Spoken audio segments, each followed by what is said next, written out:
Hello everyone! Well, DSP here. Welcome to a special vlog. Okay, I'm not doing this video in that voice or anything like that, but I am doing this video to kind of commemorate or to kind of thank you guys for sticking around because I hit 1K subs on this channel. That is insane to me.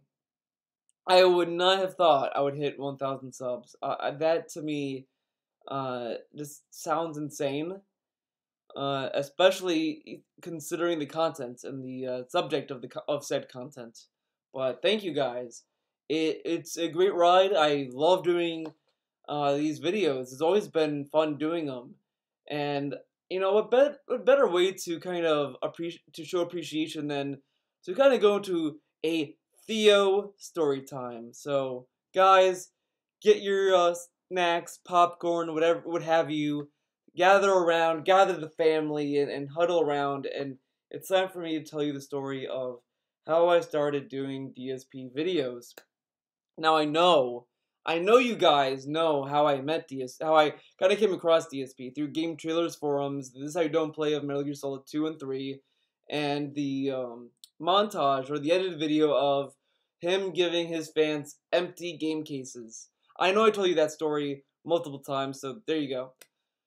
But what really made me do videos is a little bit different. So the first channel I ever subscribed to, my first detractor channel was the King of Divas vlogs. King of Divas, it was one of my favorite channels. I'd always tune in, see what he has to say about DSP or to see what he gathered because I didn't really watch DSP streams at that time. I didn't watch anything. I didn't know much about him. I just watched just the detractor shit. And Divas' channel was really the window of what I saw. I was like, oh wow, this is going on, and he's saying this. One of my favorite videos of his was when he was talking about that time where DSP kind of talked about depression, not during the tax stuff or last year, but there was a time, I don't remember what year it was necessarily. I think it was 2014 or 20. I think it was 2014. DSP mentioned depression and this and that, and really what Divas had to say about that video was the same thing I would have said, because as I said in many videos about when he talked about depression, is that I think it's kind of whatever. Anyways, so I watched his channel a lot, and then I either got recommended through YouTube's analytics or I went through the King of Divas' favorites at that time because you could kind of go through each channel's favorites. So I was going through his, seeing what he liked and all that kind of stuff, and I saw Tevin's video. I saw one of Tevin's videos. I think the first Tevin video I saw was either him talking about Nintendo stuff, or when DSP opened a Patreon, or Bloodborne. It was one of those three things. It had to be one of those three things because I think Tevin started doing DSP videos when uh, he was doing Bloodborne, if I remember correctly. But I started watching Tevin's videos, and during that time, on my main channel, Theo Does Videos, I was really struggling on making videos. I was like sitting there, I was making videos, all fun and shit. It was whatever. But I sat there and I was like, well, deep down, I wanted a video that was chill, relaxed, and just kind of like, just casual. And that's what Tevin's videos were. That's really what made me watch a lot of Tevin's other videos, like when he played Fear, the Barbie games that he played on those channels, on his original OG Almighty Tevin channel.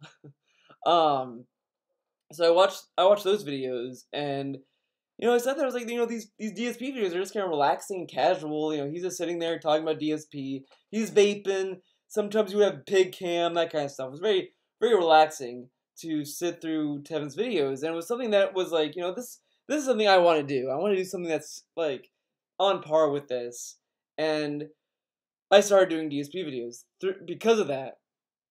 Now, the first video I did was DSP's Devil May Cry 4 review, and this was during one of his Hate Live segments in 2015. I'm looking at the upload date of this video, but when I did DSP videos, it was insane because I'm gonna tell you this: I did not have OBS during that time. I did not have OBS in that video and the Skullgirls video. I think I started using OBS when I covered the Project 7 cancellation or something like that. Around that time is when I finally decided to use OBS, but the way I did DSP videos was insane. I still look back and think to myself, how did I do videos like this? How are these videos watchable? Now, during that time, I got hundreds of views on these on these videos. And I was saying that I was like, this video is garbage. I hated working on it because it was like I liked recording it. I liked, talking about the stuff I was doing, but making the video was just a pain in the ass. So the way I did it is so convoluted. It's insane. So this is what I did. So I didn't have OBS. So you're probably wondering, how did I get, DSP's video in my video? The way I did it was I used QuickTime. Yeah, QuickTime had a screen record feature, as most programs do. I used QuickTime to record the video, but QuickTime could not record the audio because it would have a weird feedback with me if I had it record the audio, so it just did not work out. So I just had QuickTime record just the visual and not the audio, but I would have the audio play through the speakers, and I would have a camera on a tripod like this right here, and I would talk to that camera. And that's why in that video live you would see me look over here and look over there, look over here, etc. That's why I would just kind of be looking away from the screen, looking towards the camera, looking here to watch the video, etc. And I would have the camera pick up my audio and DSP's audio. But then came the annoying part, would be editing it, because since I couldn't really do this and time it very well, it was a headache, because I not only would I hit record and record on QuickTime, but then I would have to hit play on DSP and this and that. So that's why in those old videos there were such a great desync, and it wasn't because of OBS or anything, because I didn't have OBS. But then I was watching a Tevin video, because around that time I was doing these DSP videos, I was getting annoyed, because it was like, I would have to kind of guess where DSP's audio lines up perfectly with the video, and it was annoying, because I almost had to line up like 3 things. I mean, it was mostly 2, but it was a pain in the ass. It was awful. So then I was watching a Tevin video, and unfortunately for him, but fortunately for me, he had some issue. He talked about XSplit and OBS during one of his videos. I was like, oh, OBS, I should look into that, because XSplit, I think you had to pay for, so I was like, I'm not going to bother with that. Went to OBS, because that was free. Downloaded that, and then I did a video, and I was like, well, I can't capture the desktop audio, because the desktop audio, I would get complaints, because I think I did one video where OBS captured through the desktop audio, just through the speaker. I would play through the speakers, etc., and it just did not sound good at all. And I asked Tevin at that time, he's at Twitter, and I asked Tevin, I'm trying to do a video, and I can't get the desktop to record the audio. I just didn't understand it, and he gave me a very good walkthrough on how to do it, even though I couldn't get it to work, because it was either he had a Windows computer, I'm a pleb with a Mac, and I don't know if it was like, hardware differences. Windows computers has the ability to record from the desktop or something, and Mac just doesn't have that, or I was just oblivious and did not understand what he was telling me to do, because I was trying to go through the settings he showed me and still could not find the what he was talking about. So I was like, okay, I gotta find another alternative. So I Google searched how to record desktop audio with OBS on Mac. And one of the things I found, other than all these other programs you had to pay for, was Soundflower. And Soundflower I will recommend to people. However, since the official site doesn't really work, you have to kind of go through other means, either through torrents, or you have to go to a different site that has the download link.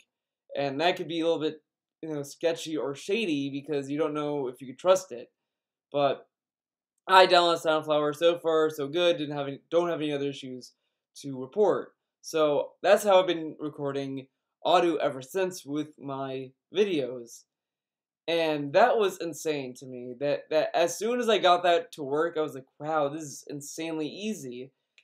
And it was great. It was great doing videos again, because then it was like, okay, I could just easily record and all that kind of stuff. And around that time in 2015 or 2016, I think it was 2015, Tevin did the Endure of the Panda Lee vlogs, and that was one of my favorite Endures he has done. I know it wasn't really fun for him because, he had to sit through a lot of fucking Panda Lee shit, but it was fun to watch it and see the chat with it, etc. But I could see where Tevin's coming from, how it could be mind-numbing because you're just hearing, Panda Lee just rant to the camera saying nonsense stuff. But so that happened. His channel got stricken down, so his videos were restricted down to 15 minutes, and then he made a new channel to kind of do that. So I was sitting there thinking, well, I love Theo does videos, and I really don't want that channel to get fucked over because I did a video on a fucking YouTuber. It's just that's such a dumb reason to lose a channel.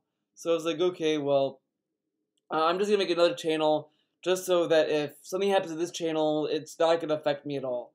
So I made this channel. Theo Videos is the channel. I was like, you know what? I'll let Theo Videos get whatever.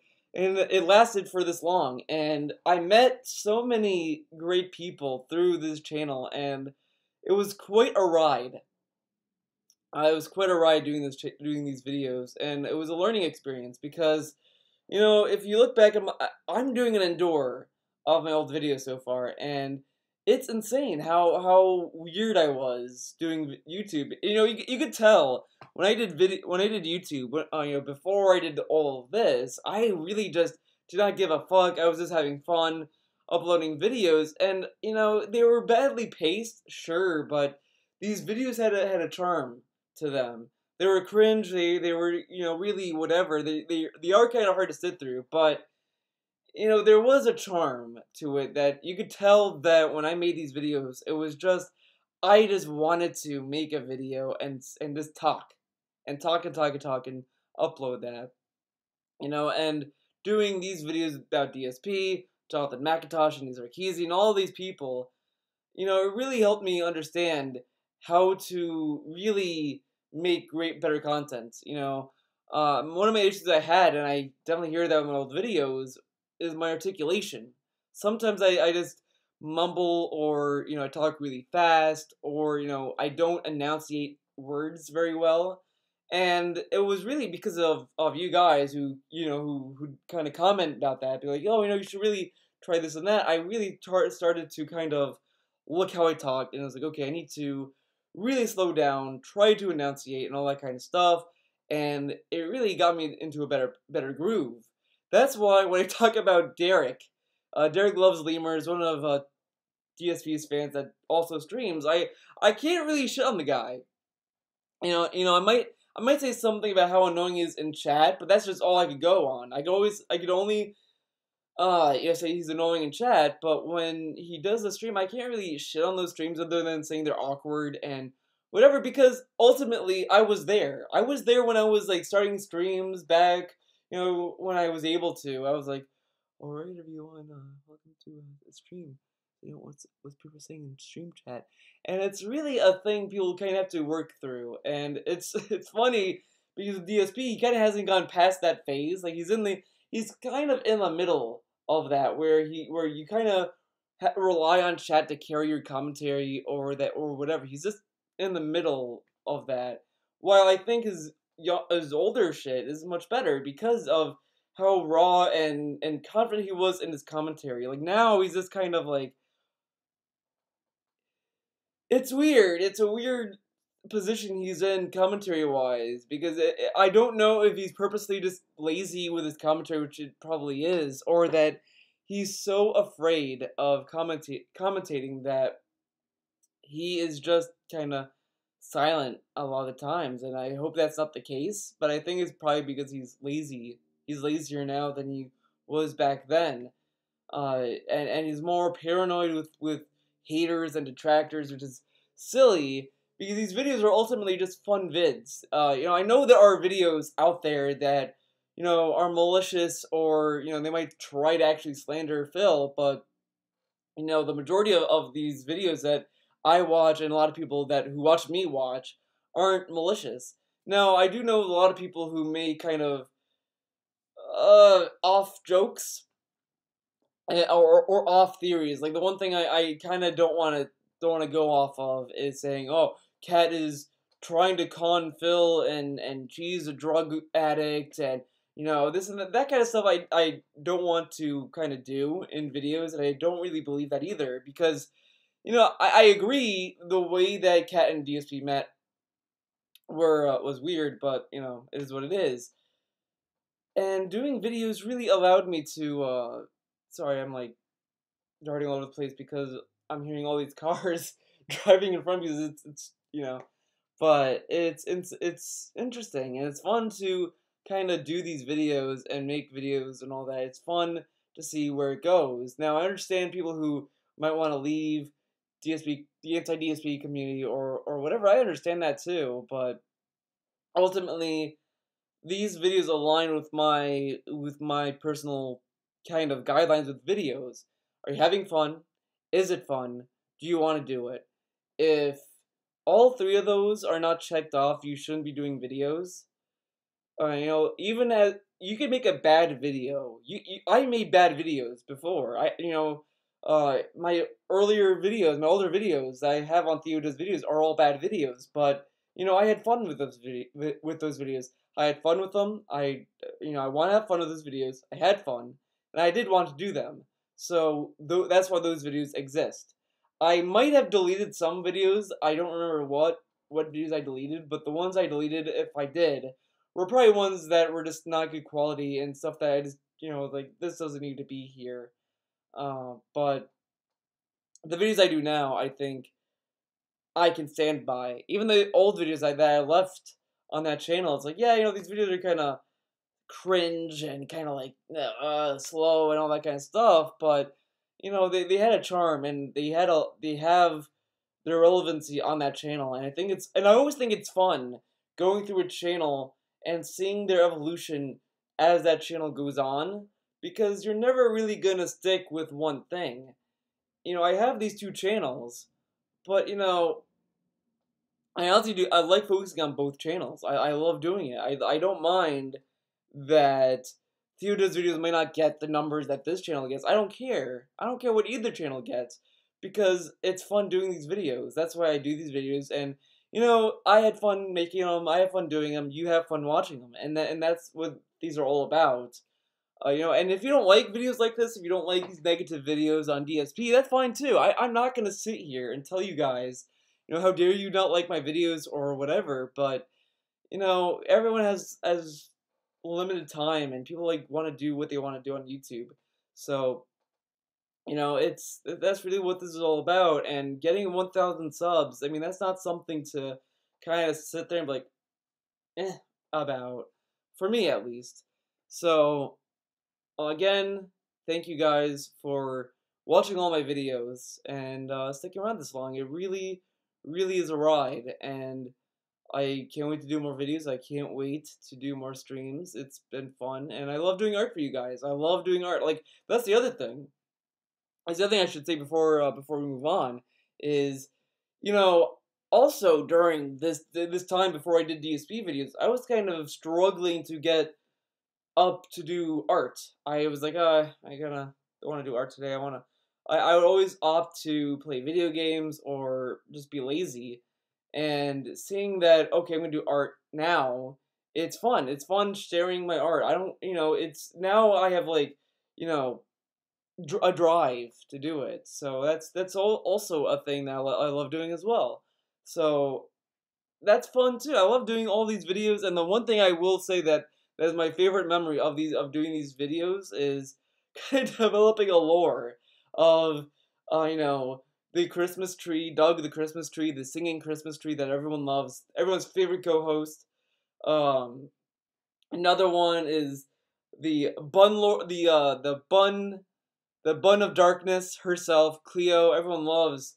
Like, it's insane when I go online. Now I go to Twitter and suddenly we have these weird conversations about Cleo. Like, oh, Cleo is flooding your basement, Theo. She's behind this, and I love that meme of it. It's insane.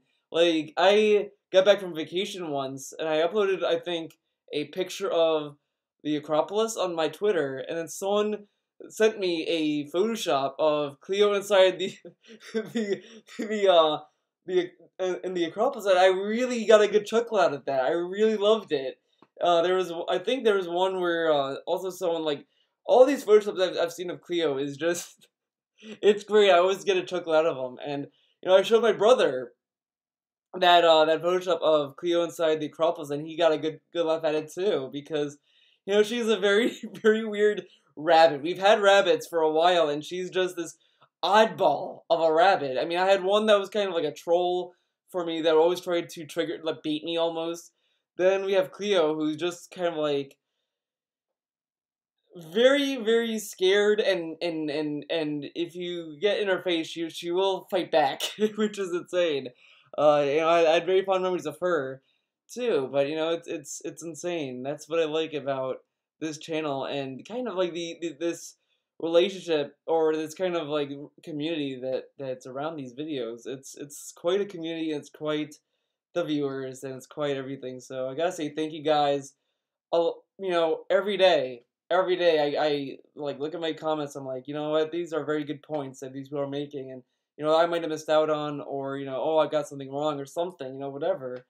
So it's great. So last thing I'm gonna say, now this is the legit last thing. I am gonna show you guys a special thank you art that I worked for you guys at the end of this video. Hope you appreciate it. I hope you like it too. I really got a chuckle out of this idea I had for a while now. Now I'm doing it to wrap up this video. See you guys in the next one. Thank you.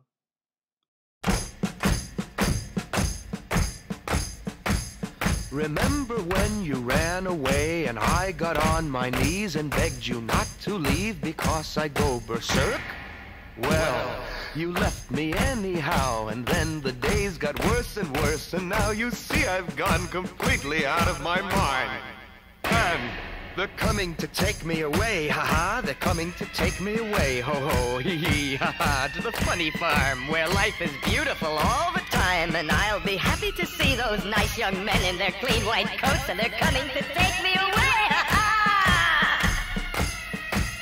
You thought it was a joke, and so you laughed. You laughed when I had said that losing you would make me flip my lid. Right? You know you laughed. I heard you laugh. You laughed and laughed, and then you left. But now you know I'm utterly mad. And they're coming to take me away, ha-ha. They're coming to take me away, ho-ho, hee-hee, ha-ha. To the happy home with trees and flowers and chirping birds and basket weavers who sit and smile and twiddle their thumbs and toes, and they're coming to take me away, ha-ha. I cooked your food, I cleaned your house, and this is how you pay me back for all my kind, unselfish, loving deeds. Ha? Well, you just wait, they'll find you yet, and when they do, they'll put you in the ASPCA, you mangy mutt. And they're coming to take me away, ha-ha, they're coming to take me away, ho-ho, hee-hee, ha-ha, to the funny farm where life is beautiful all the time, and I'll be happy to see those nice young men in their clean white coats, and they're coming to take me away, ha-ha, to the happy home with trees and flowers and chirping birds and basket weavers who sit and smile and twiddle their thumbs and toes, and they're coming to take me away, ha-ha, to the funny farm where life is beautiful all the time, and I'll be happy to see those nice young men in their clean white coats, and they're coming to take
controlling me. Now I can see the light shining, oh, and I know